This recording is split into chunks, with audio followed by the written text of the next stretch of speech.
Tayane Santi Martins é escritora e editora. Jefferson Tenório é jornalista e escritor. Ednei Silvestre é escritor, jornalista e dramaturgo. Sejam muito bem-vindos, por favor.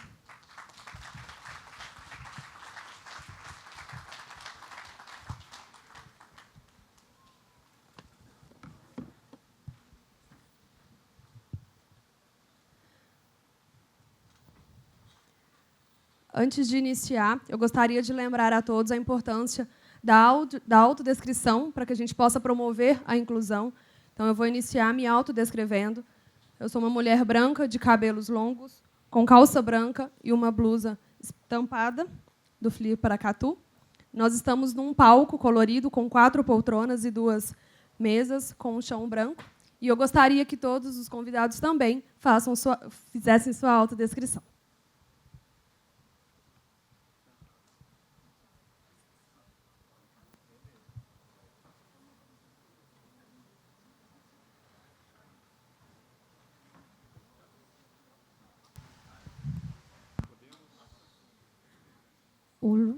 O bom de não ter tema, de não ter mediador e de ter surpresas é que a gente vai quebrar todos os protocolos possíveis.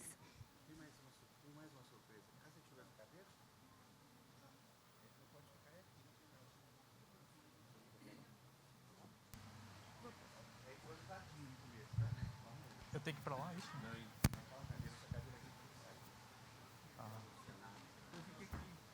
Não, você fica aí. Não, vocês têm uma...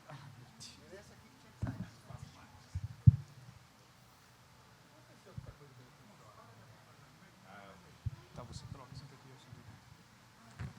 Troca de cadeira, gente. Dança das cadeiras.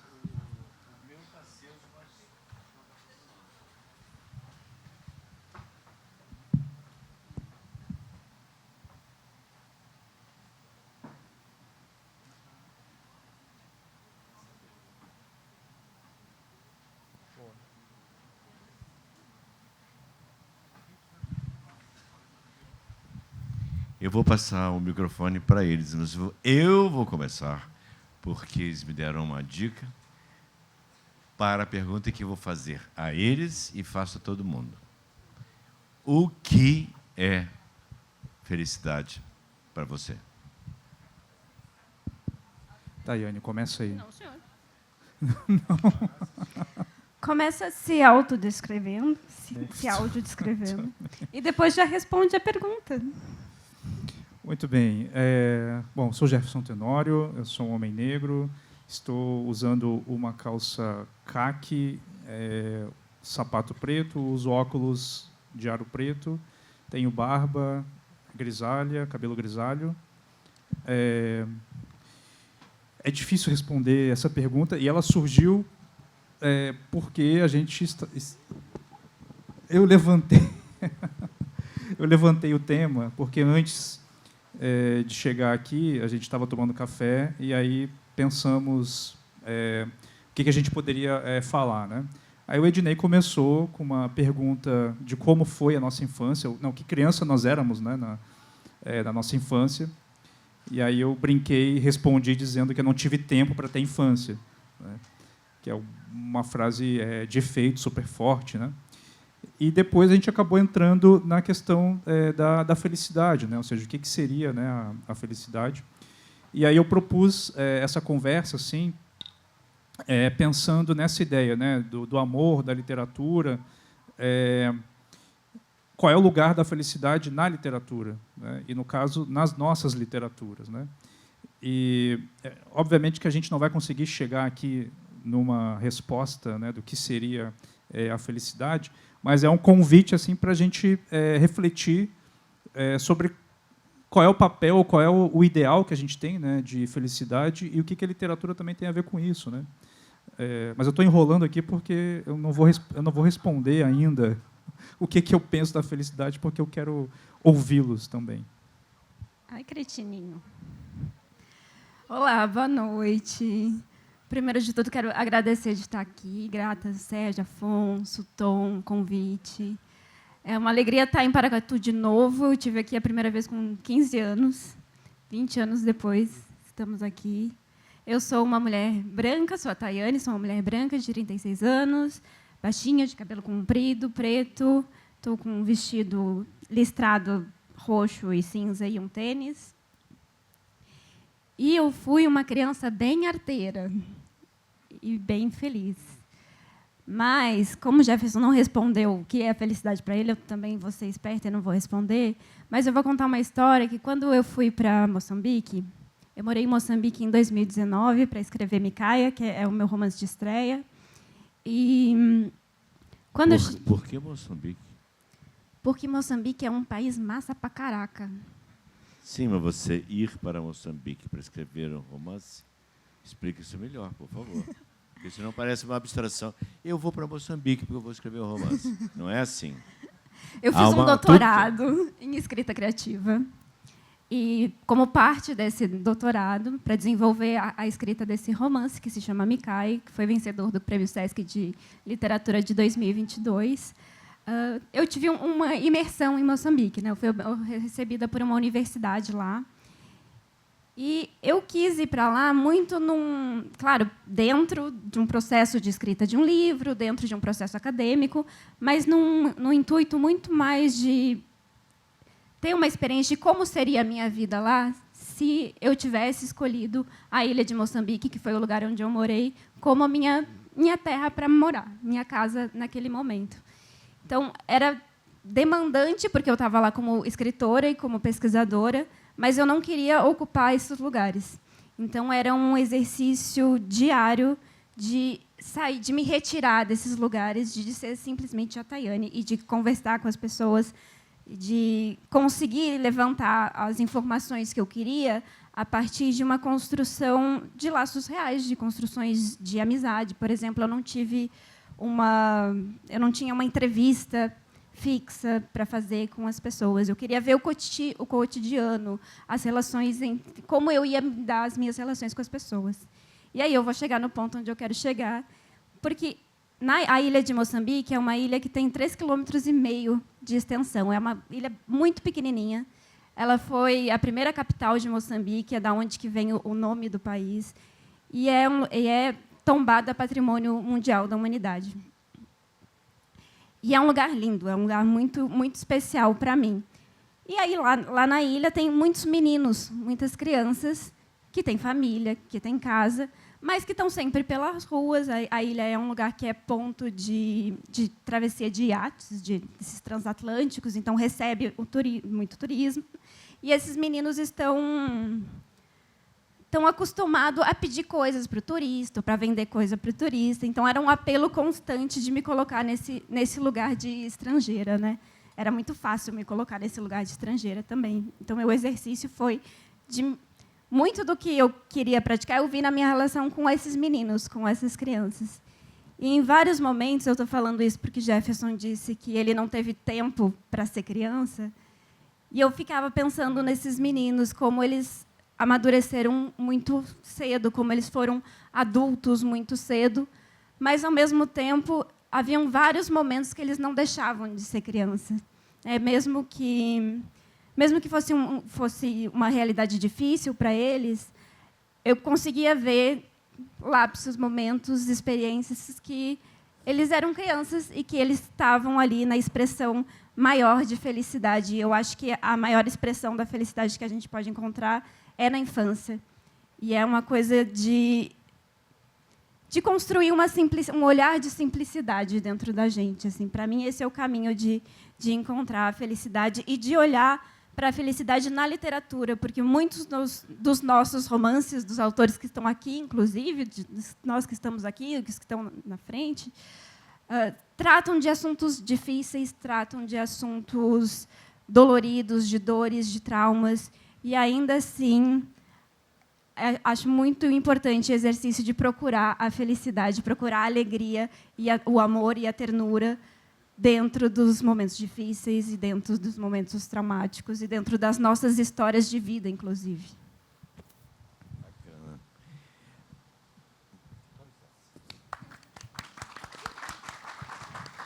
É interessante que nós, sem que o Afonso soubesse, sem que nós soubéssemos, nós fizemos uma preparação lá fora. Enquanto a gente tomava café, a partir da sua pergunta, ele fez uma blague. Eu tenho um romance sobre dor e tristeza, chamado A Felicidade é Fácil. E ele me perguntou, a felicidade é fácil? Essa é uma resposta que eu sei dar. E vou dar em pedaços. Eu falei da criança que eu era, e por isso eu perguntei ao Jefferson sobre a criança que ele foi. Eu fui uma criança muito feliz, até 2 anos e meio, você vê pelas fotos, uma criança alegre, feliz, leve, e aí nossa casa pegou fogo. Aqui é mais fácil para compreender. No interior é comum que o armazém do meu pai, ficava na frente da casa, era uma casa antiga, com vigas expostas e com a fiação exposta também, e atrás era a nossa casa. Eu tinha 2 anos e meio, minha irmã tinha 5, 6, a nossa casa pegou fogo. E aí, no que pegou fogo, eu não me lembro de nada disso, tá? Eu tinha 2 anos e meio, o que eu sei é aquela imagem que a gente cria a partir do que nos contam. E aí, eis a história que me contaram. Me tiraram no meio do incêndio, meus pais perderam tudo, minha mãe estava grávida do meu irmão, que vem logo depois de mim, e aí eu só sei assim, aí você vê as fotos, eu chamo assim a foto do Ednei, olha a foto do Ednei. Tem uma foto com 2 anos, que é uma criança muito feliz. Você viu pela cara. E tem uma outra foto que eu estou no colo do meu pai, um homem quase jovem, tinha 30 anos, minha mãe com 20, aquela jovem família, já como filhinha, construindo a vida. Ele tinha um armazém, gente.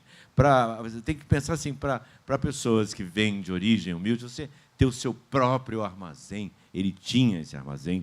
Minha mãe tinha parado, minha mãe era tecelã. Ela tinha parado de trabalhar para cuidar das crianças, e aí perdemos tudo.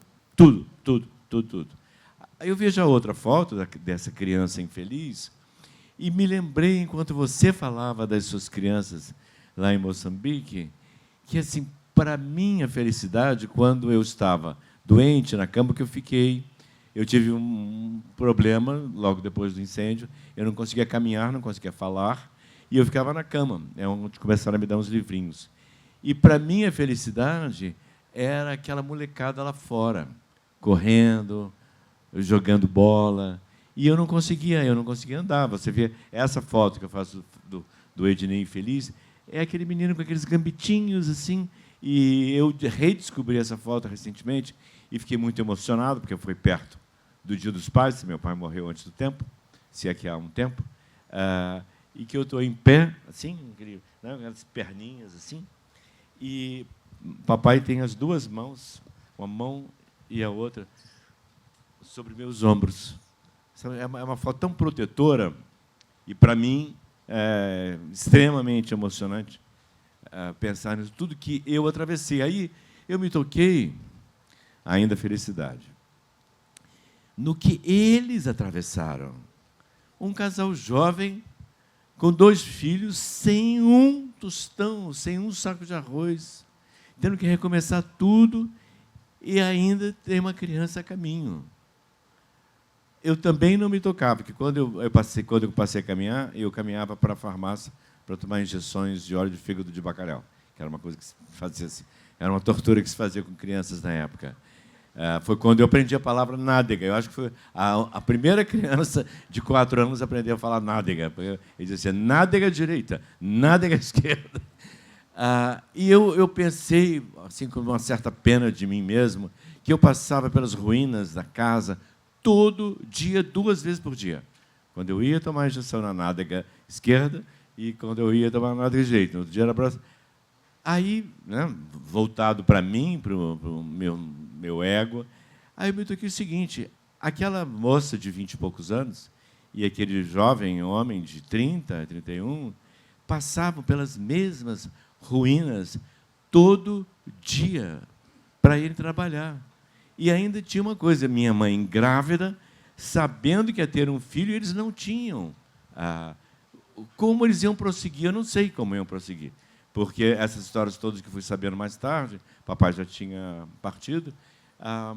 Então, esse momento de felicidade das suas crianças, eu sei que eu invejava das outras crianças. E não acredito que você não tenha tido tempo para ser criança. Porque você até hoje é uma pessoa brincalhona.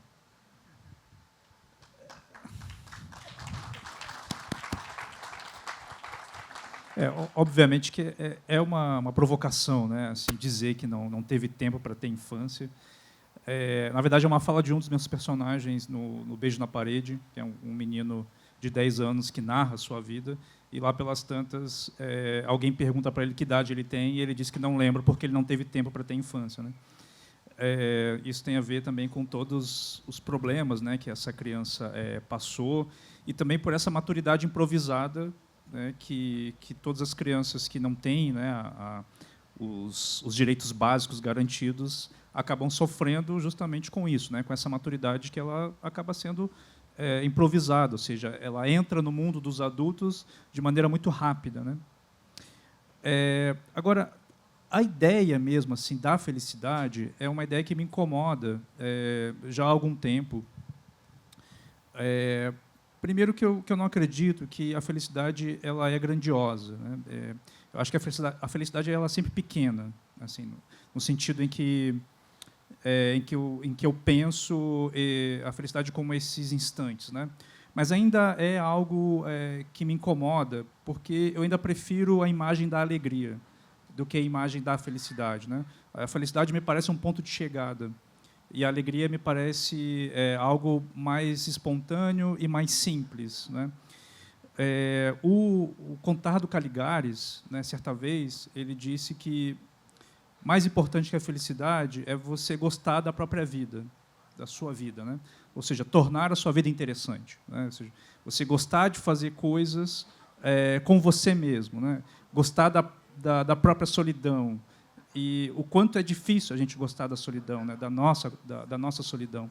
Então, gostar da nossa vida pressupõe que você torne essa vida interessante.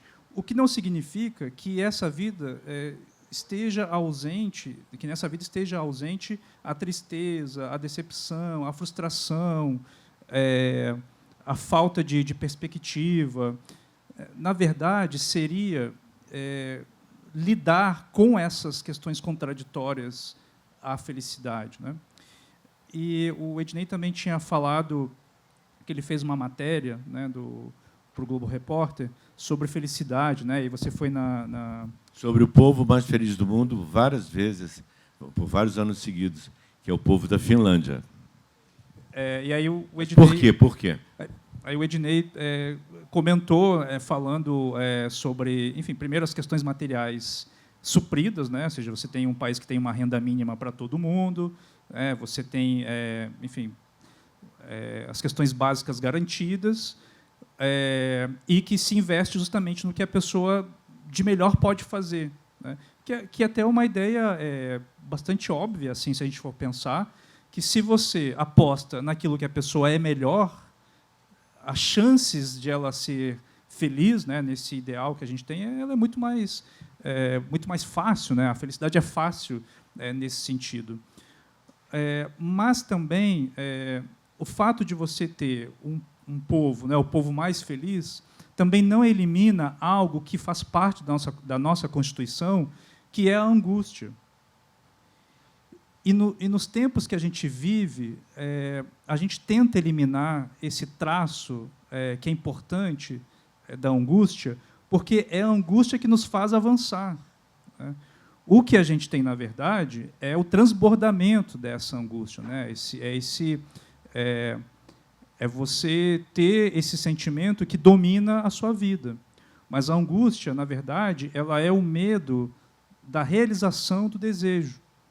Porque aquela frase, né, ter medo de ser feliz, é real, né? Porque quando você consegue realizar o seu desejo, é como se você se aproximasse da morte. Então, a angústia ela faz parte da nossa Constituição e ela faz parte da felicidade, assim como a gente está colocando. E, para terminar, por que eu gosto mais da alegria do que da felicidade? Porque dentro de uma cosmogonia africana, né, primeiro, a gente não tem a questão do amor, né, esse amor inventado, esse amor cristão, religioso, como o grande afeto, né? A gente tem, dentro dessa visão, dessa cosmovisão, a alegria como esse grande guarda-chuva, em que, dentro desse guarda-chuva, há também o amor, há também o afeto, né? E por que a alegria? Porque a alegria seria essa base, ou esse guarda-chuva, digamos assim, que vai dar esse grande colorido à nossa vida, né? E não como algo a ser alcançado, mas algo que faz parte do processo, né? Esses dias eu estava conversando com a Tayane sobre o processo do romance, né, de você gostar do processo, né, de você gostar da lentidão de você escrever um livro, e não pensar que você só vai ser feliz quando você terminar o livro, né? Ou seja, você vai tendo essas alegrias, e dentro dessas alegrias você vai tendo frustrações, e você desiste e acha que não vai dar certo, e aí volta. Aquele conto da Clarice Lispector, A Felicidade Clandestina, acho que ilustra um pouco isso do que eu estou querendo dizer. Porque a felicidade ela é muito complexa e contraditória.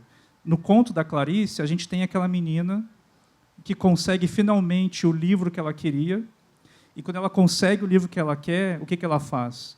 Ela esconde o livro dela mesma para ela esquecer do livro e aí depois lembrar que tem esse livro, e aí, quando ela lembra, ela tem de novo a epifania e a felicidade, né?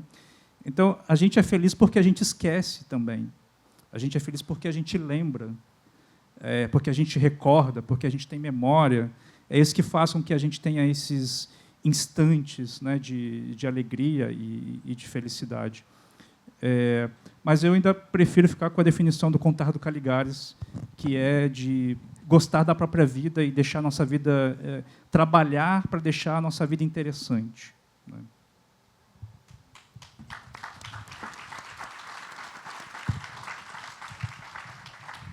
Vejo como sinônimos alegria e felicidade. E quando eu falei, eu acredito na felicidade, talvez você chame de alegria, mas acho que há momentos, não sei a experiência de cada um, mas se eu pudesse perguntar a cada um aqui, assim, não há momentos em que você percebe que é um momento feliz. Me lembrava, enquanto você falava, eu sonhava em visitar Cuba. Eu morava nos Estados Unidos nessa época, e fui na época em que o Papa visitou Cuba. Foi uma época de muita esperança para os cubanos, e foi uma época muito sacudidora para a Igreja Católica, era o último, me lembro disso, o último país comunista do mundo. E aí a gente ficou em vários hotéis, a equipe, éramos 4 pessoas. E aí, num dado momento, a gente foi para o Hotel Nacional. O Hotel Nacional era aquele hotel onde ficavam as grandes estrelas de Hollywood, onde ficavam os mafiosos. E eu fui parar nesse hotel, e me deram um quarto reformado. Aí eu cheguei à janela, assim, tinha uma varandinha. Em frente à varanda tinha um gramado, o gramado descia e você via o Caribe, o Mar do Caribe, aquele azul do Caribe. E sabe que em cima do gramado tinha uma haste com uma bandeira de Cuba toda rasgada. Mas naquele momento, olhando aquilo, pensando em tudo que eu tinha atravessado, né, eu tinha quase 50 anos nessa época, tudo que eu tinha atravessado para chegar lá, naquele momento, naquela varanda, eu pensei, isso é felicidade. E eu ainda falei assim, Deus, se você existe, me leva agora, ou então me deixa, porque esses momentos eu quero repetir. E eu sinto que, em inúmeros momentos, isso foi repetido. Quando eu consegui... Desculpa, eu estou sendo um pouco familiar demais, talvez, mas é que tenho pensado muito neles. E eu morava em Nova York. Já falei que minha mãe era tecelã, a minha avó, a mãe dela era uma lavradora, eram analfabetos. E eu levei minha mãe a Nova York. Ela chegou no dia 3 de julho, e eu morava no West Village, que é todo cheio de prédios pequenininhos, antigos, e foi uma surpresa para ela, porque ela esperava o Empire State, o World Trade Center. Aí passamos por ali, e na noite de 4 de julho, tinham me convidado para ir para o terraço de um prédio, em frente ao Rio Hudson, onde ia ter a queima de fogos. E quando os fogos começaram, mas é muito bonito. É uma exuberante, além de exuberante. É além, como ela disse, minha mãe falou. Ela me segurou assim e falou: meu filho, eu nunca imaginei em Valência que eu ia ver isso. E a felicidade dela era a minha felicidade. Não era só alegria, era além da alegria. E, sim, eu estava gostando da minha vida, do que eu construí, do que eu consegui construir e do que ela construiu para nós. Essas construções são as felicidades, né? Talvez a pergunta precise ser feita no plural. O que são as felicidades?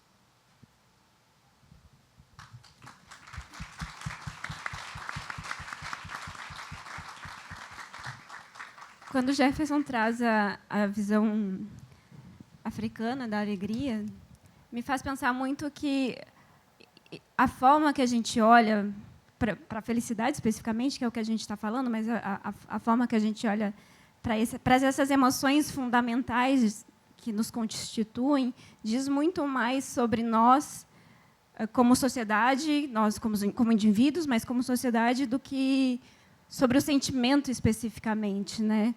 E aí eu fiquei pensando várias coisas enquanto vocês estavam falando, o quanto essa ideia da felicidade como um ponto de chegada e o quanto isso está atrelado a um mundo que hoje é extremamente capitalista e todos os movimentos políticos que a gente está observando, que a felicidade está nas coisas, a felicidade está nos lugares que a gente conquista, né, nos movimentos que a gente faz, que essa quase uma terceirização da felicidade ou da alegria, enfim, de um sentimento de realização.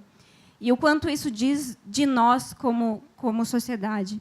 E eu fiquei pensando também que, quando eu trouxe a história dos meninos para cá, eu escrevi um poema enquanto eu estava lá na ilha de Moçambique, que um dos versos do poema fala de um menino específico que eu conheci, que se chama Zunguza, e é um dos versos finais do poema que diz assim: tem uma ilha tem muitas ilhas em Moçambique, né? Perto da ilha de Moçambique tem uma outra ilha pequenininha que se chama Goa, e tem muitas conchas rosadas na beira dessa praia. E aí o verso do poema diz assim: fico então os sonhos do menino que perdeu a infância no olho de Deus, junto às conchas rosadas da ilha de Goa.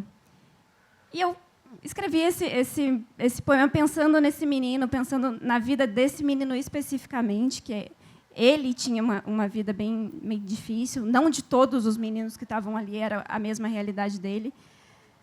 E aí, alguns anos depois, eu tenho uma amiga que continua morando lá na ilha de Moçambique e faz o trabalho com esses mesmos meninos, numa ONG, e eu continuo acompanhando as histórias deles e vendo notícias deles, e uns 2, 3 anos depois, eu vi notícias de Zunguza. E eu me dei conta desse olhar, essa imagem que eu mesma criei de os sonhos de uma criança que perdeu a infância, e como isso é taxativo também, como isso também é quase uma sentença muito acadêmica, muitas vezes muito branca, de determinar a felicidade dos outros, determinar o quanto uma pessoa é capaz de ser feliz, o quanto uma pessoa é capaz de se autorrealizar, independente do... Pensando especificamente no capitalismo, pensando com condições materiais. e como isso diz sobre mim naquele momento, sobre o olhar que eu estava tendo no momento que eu escrevi aquele poema, e como diz também sobre nós enquanto sociedade, a nossa cultura, como essa ideia de uma felicidade como um ponto de chegada, como algo pleno, algo grandioso, que só vai, e também que se diminui, né? Tu trouxe o conto da Clarice, essa coisa de a gente ter metas cada vez maiores e desejos cada vez mais megalomaníacos, e quando alcança, aquilo perde completamente a dimensão, porque precisa vir alguma outra coisa em cima disso, assim, né? Então, para mim, eu tenho uma curiosidade muito real neste momento, é como que vocês trabalham a felicidade na literatura de vocês.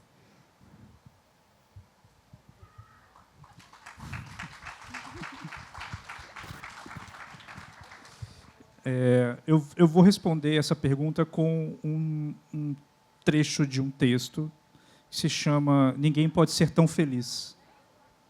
Ele é um texto que eu escrevi para uma coletânea baseada nas músicas do Caetano.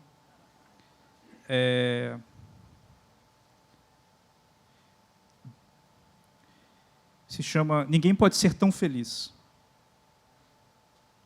Eu cheguei na idade que eu estou botando o óculos na ponta do nariz e estou digitando com o dedo assim. Né? Ninguém pode ser tão feliz.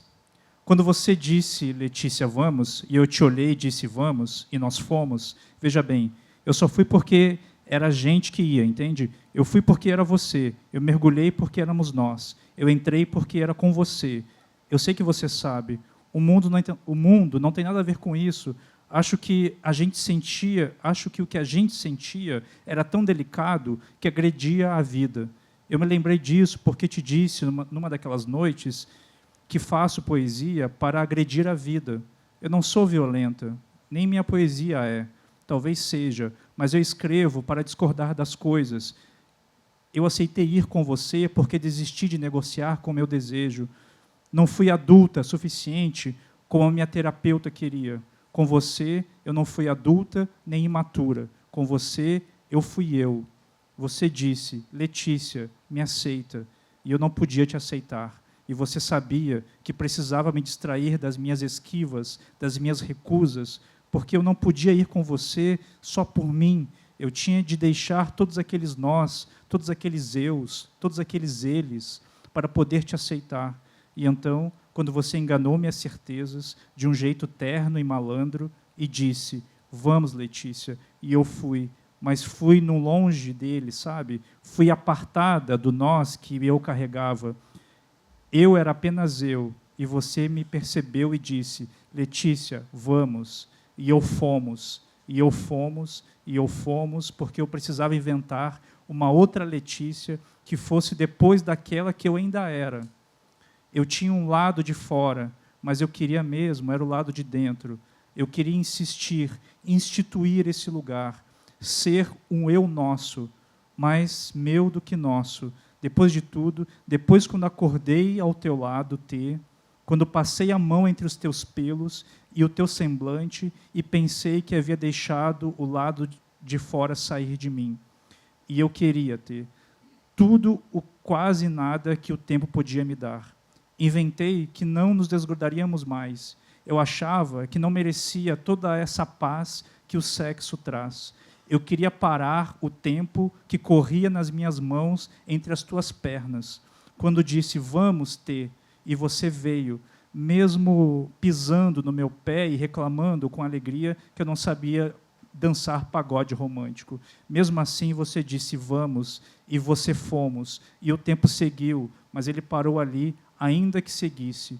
E então, quando me vi, eu era as minhas unhas na tua nuca, a tua boca delicada e agressiva nos meus bicos, e você, entrava em mim pela boca, pelo gosto, pelos vãos, pelos pelos, e eu, maluca de tanta alegria, de tanto, sem merecer esse tanto, eu disse, eu conheço a vida nos teus lábios, nos teus dentes, nas tuas covinhas de sorriso. Somos eternos. Eu disse com amor e clichê, e você, consternado, respondeu, Letícia, não se pode, ninguém pode ser tão feliz.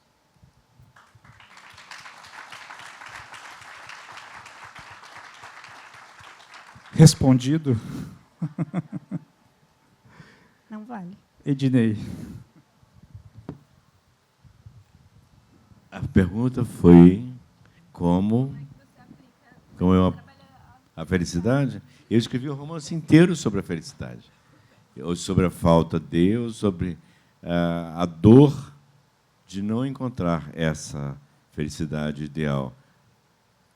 O romance começa com essa criança no automóvel, essa criança que desenha alheia ao mundo. Você não sabe se a criança tem problemas de retardo, como se dizia, se é uma criança com espectros autistas. O fato é, ela é uma criança ausente daquele mundo à volta dela.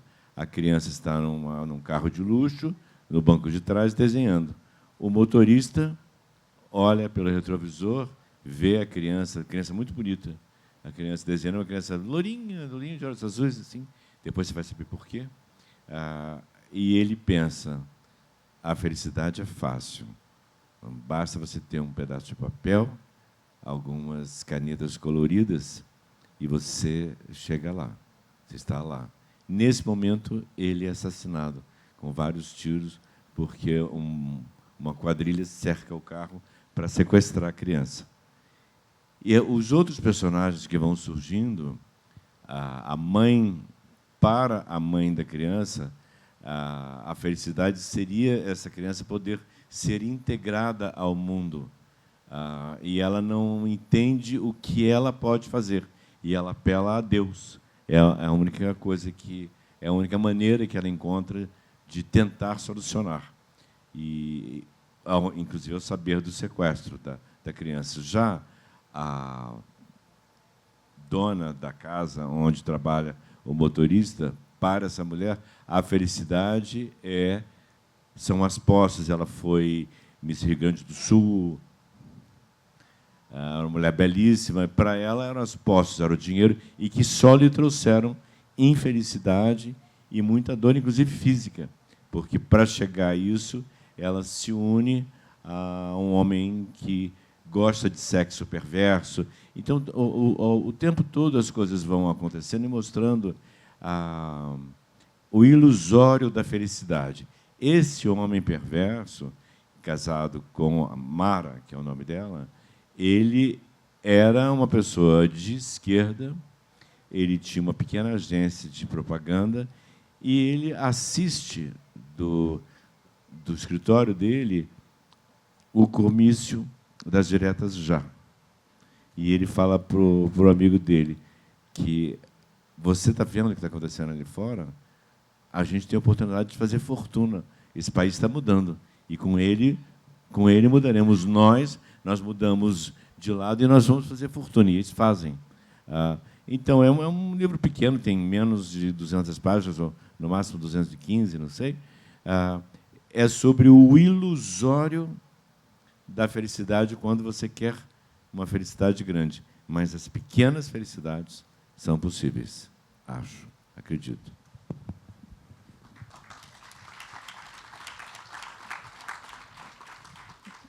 E a felicidade de Micaia? Vão dizer que eu estou mentindo, porque Micaia é um livro extremamente triste e difícil e violento. Mas, para mim, Micaia é um livro que fala muito mais de felicidade do que de tristeza, porque é um livro que é atravessado por muitos temas. É atravessado pela memória, por identidade cultural. A história, um resumo rápido, é a história de uma bailarina que está prestes a entrar no palco numa noite de estreia importante, e ali, nesses poucos segundos, ela perde completamente a memória, sobe no palco, dança assim mesmo, e vai tentar entender quem ela é, o que aconteceu para ela ter perdido todas as referências dela mesma. E vai trabalhar com a Guerra Civil de Moçambique, com a situação da Micaia como refugiada de guerra, como imigrante. Então, são todos temas muito delicados e muito difíceis, especialmente a violência contra a mulher. E, ao construir as personagens, as três grandes personagens de Micaia, a Micaia, a irmã dela, que é a Simi, e a avó dela, que é a Shaira, todas essas 3 personagens, de alguma maneira, enfrentam a violência, passam por situações de violência contra a mulher. E, ao construir elas, eu queria muito que o leitor conseguisse acessar que não importava quem dessas personagens estava sofrendo uma violência física, sexual, enfim, vários tipos de violência que aparecem no livro, mas que essa sensação de que a violência contra uma mulher é a violência contra todas nós, contra todas as mulheres, porque viver nesse corpo de uma mulher ainda é ter a violência como uma experiência quase intrínseca desde que a gente nasce, é enfrentar a violência diariamente. Não importa se é comigo, não importa se é com a pessoa que está perto de mim, não importa se é uma pessoa que está muito distante de mim, de culturas diferentes. E as mulheres continuam vivendo e continuam procurando a felicidade, e continuam se reconstruindo e se reinventando, apesar de situações muito difíceis, muitas vezes, né? Então, o meu jeito de trabalhar a felicidade é muito... Eu sou uma otimista realista, mas é muito nesse lugar de, primeiro, reivindicar a felicidade para si mesma, de todos nós, a gente conseguir olhar para si mesmo e saber que tem o direito de ser feliz, independente de qualquer situação externa, e de se reinventar, mesmo na angústia, mesmo na tristeza, que faz parte, mesmo nas dificuldades da vida, que faz parte de todos nós.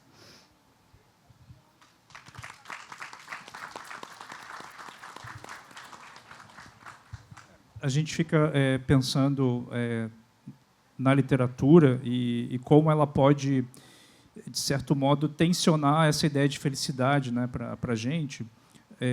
E eu fico pensando que uma vida sem literatura é uma vida, de certo modo, triste. E uma vida com literatura também é triste. Mas eu acho que a gente sabe lidar melhor, né, quando a gente consegue ter acesso a outros modos de viver, né, outros modos de vivência. No caso do Avesso da Pele, né, que eu tenho um professor que, num grande momento assim, né, de epifania, quando ele consegue dar a grande aula da vida dele, né, e que, para muitos, isso pode parecer algo tão pequeno, tão corriqueiro, né, um professor que consiga dar uma boa aula. Quando a gente olha, né, para a vida do professor, que faz isso todos os dias, mas tem aquela aula, e aí se aproxima, eu acho, desse sentimento que o Ednei trouxe, né, lá de Havana, esse momento único, singular, que você identifica como felicidade, é o que acontece com o Henrique no Avesso da Pele, né, que é quando ele consegue levar finalmente Dostoiévski, né, para aquela turma, quando ele consegue algo tão difícil para ele, que é o silêncio, mas não é um silêncio impositivo, é um silêncio interessado, né? O silêncio daqueles alunos querendo ouvir aquela história, querendo saber aquela história. E aí ele sai daquela sala de aula, completamente tomado, né, por aquela grande aula, e ele sofre, então, aquela abordagem policial. E veja que é um sentimento tão potente e tão forte que ele decide não seguir as ordens dos policiais, né? Porque ele já era um homem negro que já tinha sofrido diversas abordagens policiais, das diversas formas, fazendo coisas diferentes. E ele tomou a decisão de que, naquele momento, ele tomaria as rédeas da própria felicidade. Naquele instante, ele diz: vocês não têm o direito de me tirar isso. A felicidade era a desobediência. Era a desobediência. O que demonstra também que a felicidade ela é muito ampla e complexa, porque, como a gente tem essa mentalidade de uma felicidade muito ligada ao consumo, a um posicionamento na sociedade, né,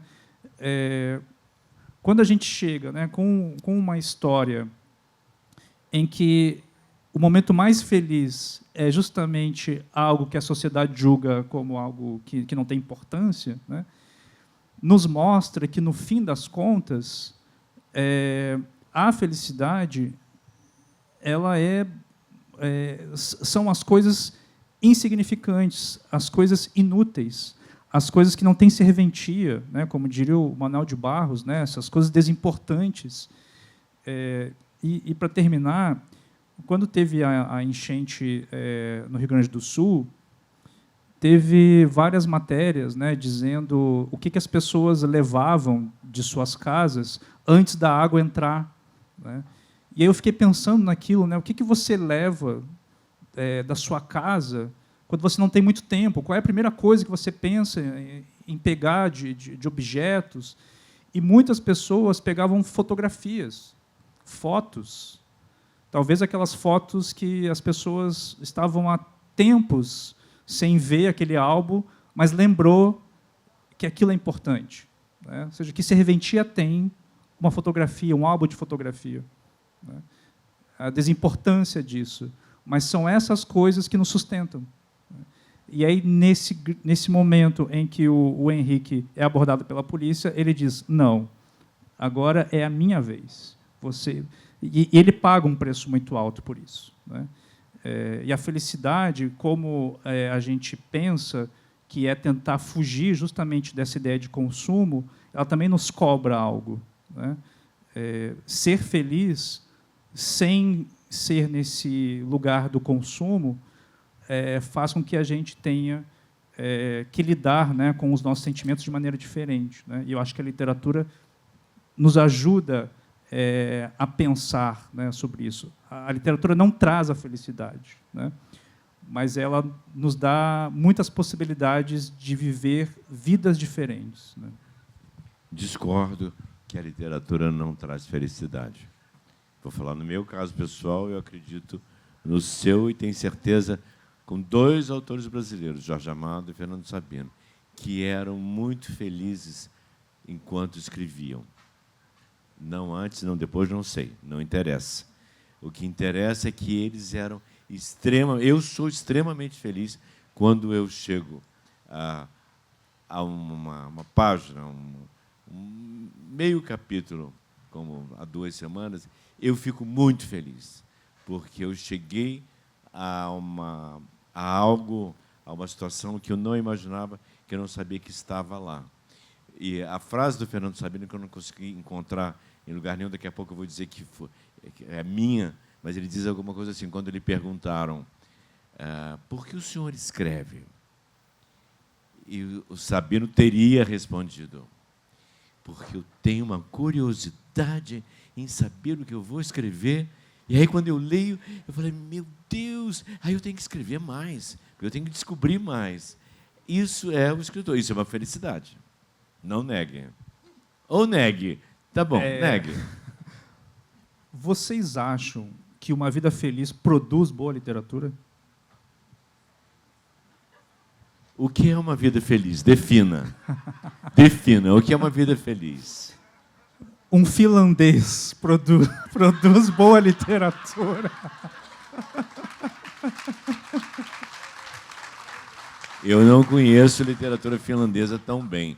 Agora, tem felicidade, sim, porque, como eu contei lá atrás, e isso vocês podem checar, um best-seller na Finlândia, que tem 6 milhões de habitantes. Quantos? Ah, não, você já sabe, eu já contei. Um best-seller na Finlândia vende 4 milhões de livros. 4 milhões de livros. Isso não é felicidade para um escritor? Eu não falo dos 4 milhões, não. Não falo dos 4 milhões. Quando eu lancei meu primeiro romance, e as pessoas até então não me conheciam como escritor, né? No máximo era um global. Que, tudo bem, não me insulta, mas não é agradável de ser chamado.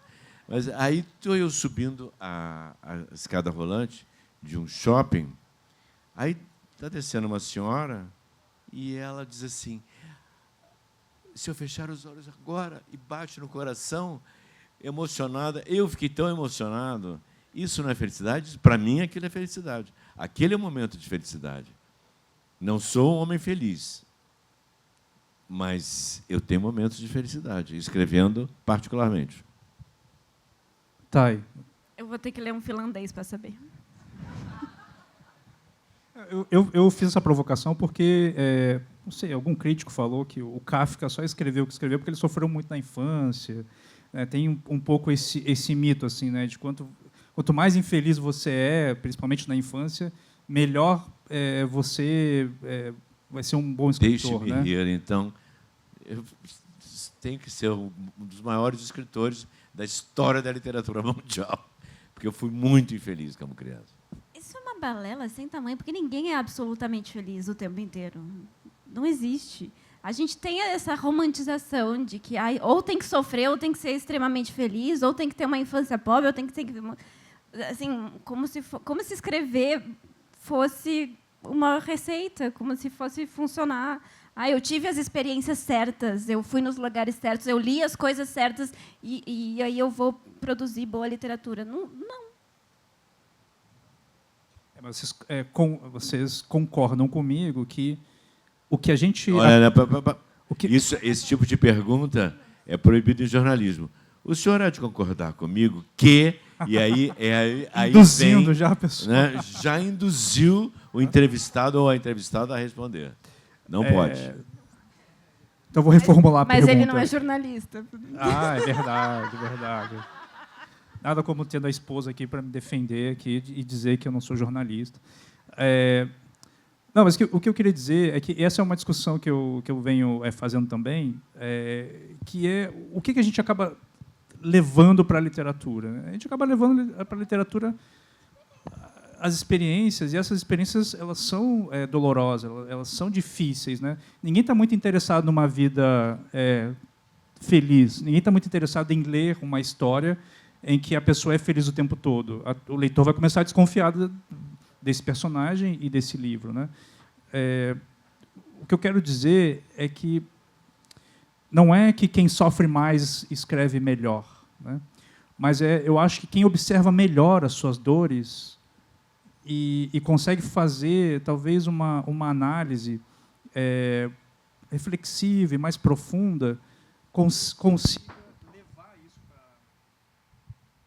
consiga levar isso para a literatura de maneira estética, né? De maneira em que você consiga provocar no outro aquela experiência que você, de certa forma, viveu, mas que conseguiu transfigurar em literatura, né? Ou seja, por isso que eu acho que a literatura ela não te oferece a felicidade, ela te oferece maneiras de lidar com as nossas dores e que talvez nos levem, né, à alegria, à felicidade, né? Mas assim, eu concordo que o ato de escrever ele nos dá esse prazer, né, essa alegria no processo, né, e não como um lugar de chegada. A gente está quase sem tempo. Não, a plaquinha já está ali desesperada faz uma meia hora. A placa já acabou há muito tempo. Já acabou. Como já acabou, eu vou concluir com uma piada que eu acho que é muito representativa da vida contemporânea e da nossa conversa, que a amizade contemporânea a gente fica revezando o surto. Quando uma amiga está mal, aí a outra tem que ficar bem para dar assistência porque está mal. E aí a gente faz isso com a literatura também. Como? Essa é uma teoria muito peculiar. A amizade contemporânea ela é feita de duas pessoas que não estão legal. Olha para o mundo, não está massa. A gente está precisando melhorar. Então, a gente fica revezando. Então, quando você está mal, eu fico bem, para te dar assistência. Aí, você fica bem, eu fico mal. E aí, a gente pode fazer isso com a literatura também. Fale por si. Mas, gente, é isso. Muito grata pela presença, pela atenção, pela escuta. Foi uma alegria bater papo com vocês. Sejamos todos felizes.